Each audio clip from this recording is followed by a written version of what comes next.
Hello বন্ধুরা, ভাই আপনারা সব কেমন আছেন? আজকে ভাইজান চলে এসেছি আব্বাস সিদ্দিকী ভাইজানের নলেজ সিটি। এই দেখেন নলেজ সিটি। তো ভিডিওটি ভাই ঝড়ের গতিতে আপনারা শেয়ার করে দেবেন। কেন জানেন? এই নলেজ সিটি আব্বাস সিদ্দিকী ভাইজান উদ্বোধন করেছে। এখানে লেডি ডাক্তার বসে, সে ডাক্তার বসে মঙ্গলবারের দিন। মঙ্গলবারের দিন লেডি ডাক্তার বসে, মাত্র 20 টাকা ফি। ওই 20 টাকাতে ডেলিভারি হয়, চিকিৎসা দেওয়া হয়। এখানে থাকার বন্দোবস্ত কাছে বলতে পারবো না, কিন্তু মঙ্গলবার দিন ডাক্তার বসে এই নলেজ সিটিতে, আব্বাস সিদ্দিকী ভাইজানের নলেজ সিটিতে। তো ভিডিওটি আপনারা ঝড়ের গতির মতন শেয়ার করে দেন।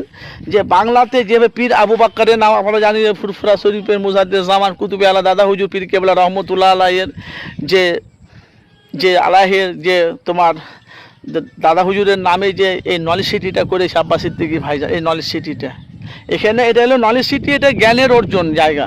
এখানে গরিব অসহায় মানুষরা পড়াশোনা করে তারা বাইরে যায়, তারা নাম কিনবে। তো এই জন্য আপনাদের কাছে লাইভটি দেখেছি। তো অবশ্যই আপনাদের মূল্যবান মতামত জানাবেন যে আব্বাস সিদ্দিকী ভাইজান যে এই যে নলেজ সিটিটা দেখেন, এই দেখেন, আর এই দেখেন 100 বিঘে এরিয়া ভাইজান, 100 বিঘে এরিয়া জানেন, দেখেন এই 100 বিঘে এরিয়া আব্বাস সিদ্দিকী ভাইজান নিজে টাকা দিয়ে 100 বিঘে এরিয়ার জায়গাটাকে কিনে তারপর নলেজ সিটি তৈরি করেছে। ভাই আপনাদের মতামত জানাবেন আপনারা অবশ্যই।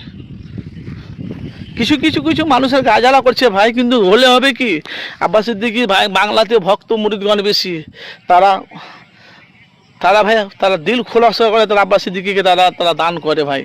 অনেক মানুষ তারা অনেক রকম তারা কথা বলে। তো এসেছি আমি আপনাদের কাছে সরাসরি, আপনারা আপনাদের মূল্যবান মতামত জানাবেন ভাই। আমার কাজ হলো মানুষের কাছে সত্যটা তুলে ধরা। এটা হলো আব্বাস সিদ্দিকী নলেজ সিটি।